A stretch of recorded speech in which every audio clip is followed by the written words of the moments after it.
आखिर ससुर जी भी इंसान हैं। उनकी उम्र भले ही 55 साल की हो, लेकिन जरूरतें तो सबकी होती हैं। सासू माँ के जाने के बाद उनका अकेलापन उन्हें इस तरह की चीजों की ओर खींच रहा होगा। मैंने खुद को समझाया और सोने की कोशिश की, लेकिन नींद नहीं आई। पूरी रात मैं उस दृश्य के बारे में सोचती रही। ससुर जी के चेहरे पर जो भाव थे वो मुझे बार बार याद आ रहे थे। एक तरफ तो मुझे शर्मिंदगी महसूस हो रही थी, लेकिन दूसरी तरफ एक अजीब सी उत्सुकता भी जाग रही थी। क्या मैं उनके लिए कुछ कर सकती हूँ?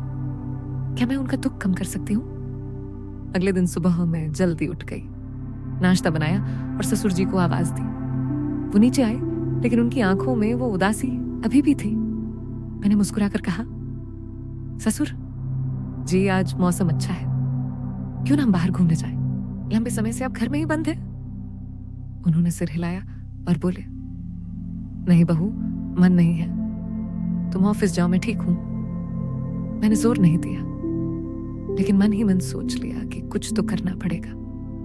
शाम को ऑफिस से लौटते वक्त मैंने बाजार से कुछ फल और उनकी पसंदीदा मिठाई ली।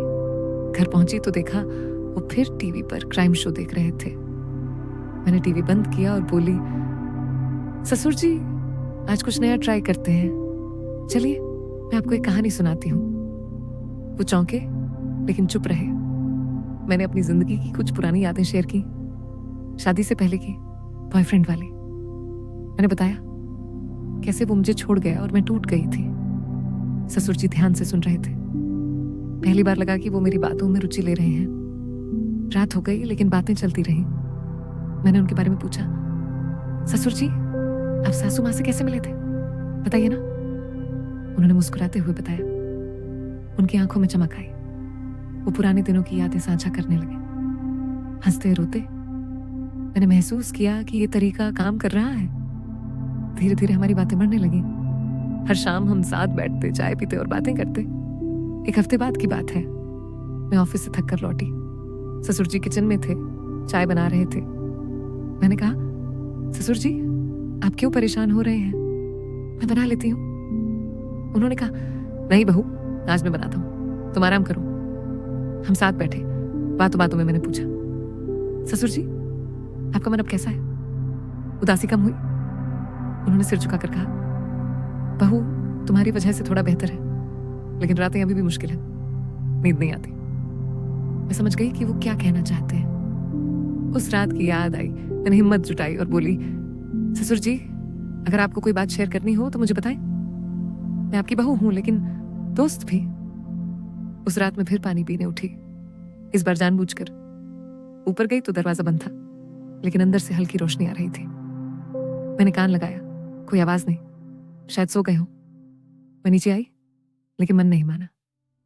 अगली रात मैंने फिर कोशिश की। इस बार दरवाजा खुला था।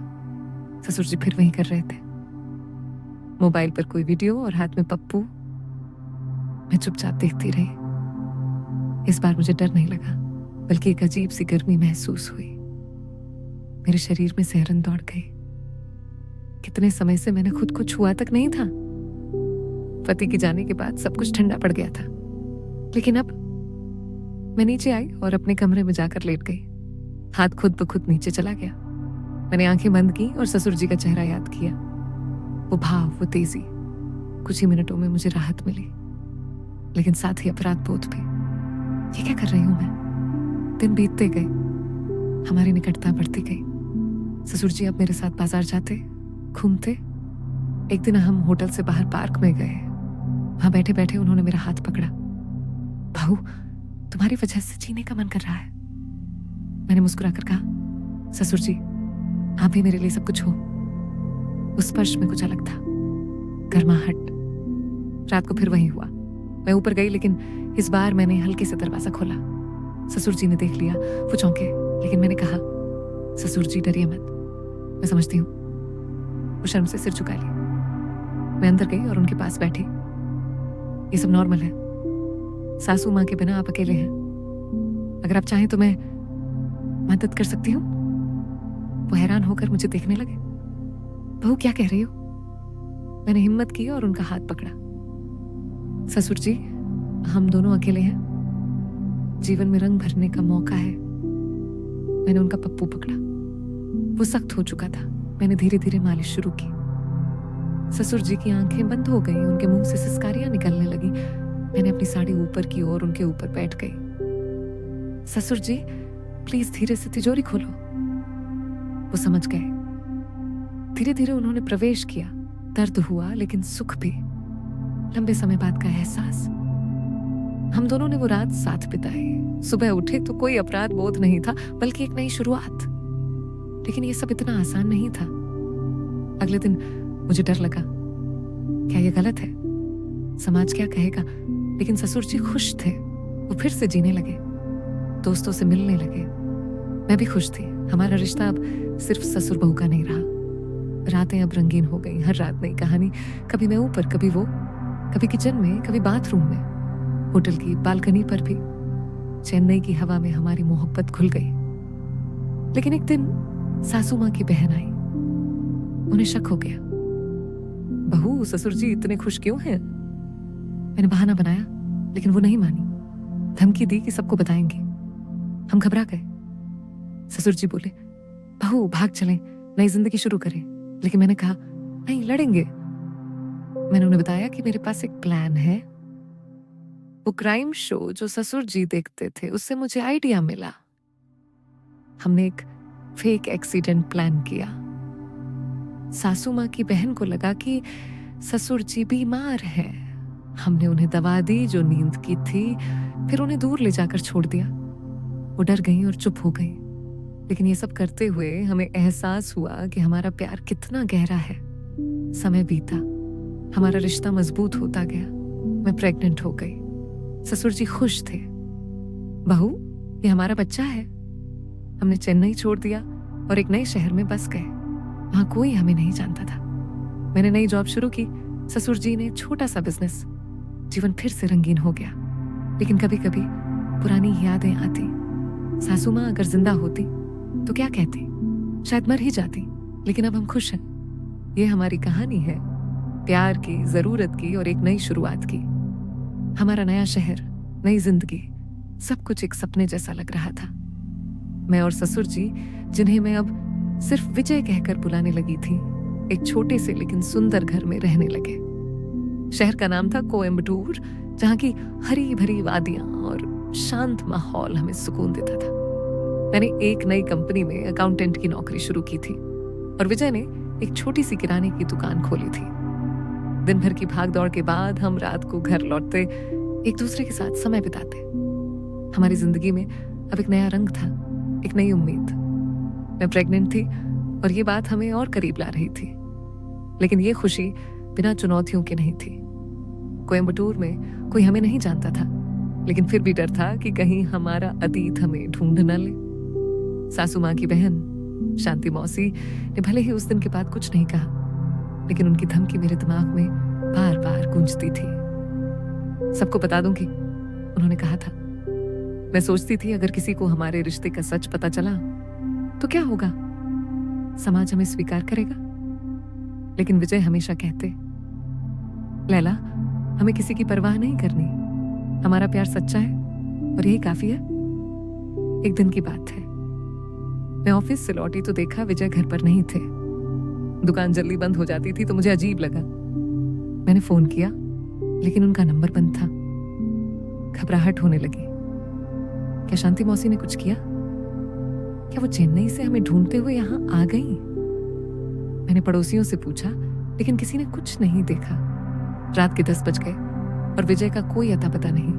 मैं घर में अकेली थी, प्रेगनेंसी के 5वें महीने में। डर और चिंता से मेरी हालत खराब होने लगी। तभी दरवाजे की घंटी बजी। मैंने जल्दी से दरवाजा खोला। सामने विजय थे, लेकिन उनके चेहरे पर उदासी थी। उनके कपड़े थोड़े गंदे थे और हाथ में एक पुराना लिफाफा था। कहाँ थे आप? मैंने गुस्से और राहत के मिश्रित स्वर में पूछा। वो चुपचाप अंदर आए और सोफे पर बैठ गए। लिफाफा मेरी ओर बढ़ाया।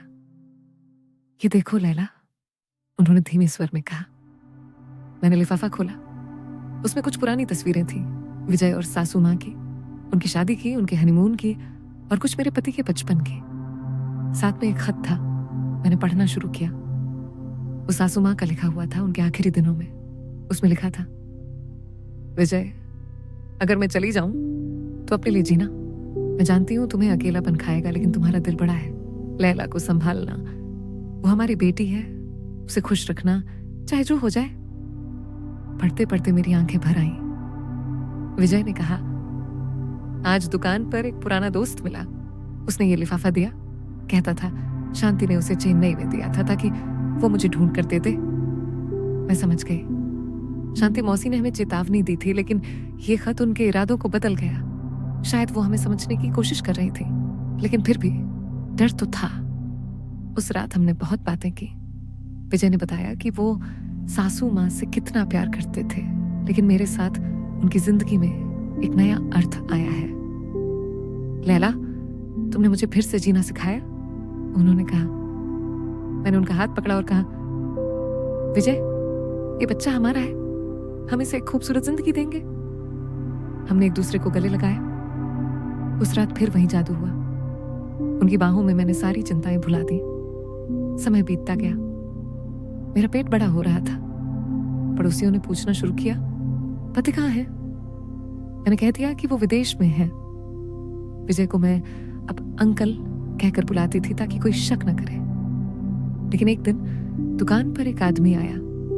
उसने विजय से कहा, आपके बेटे की बीवी तो प्रेग्नेंट है, लेकिन बेटा तो मर गया था ना? विजय ने उसे डांटा और भगा दिया, लेकिन बात फैलने लगी। लोग कानाफूसी करने लगे। मैंने विजय से कहा, हमें फिर से कहीं और जाना होगा।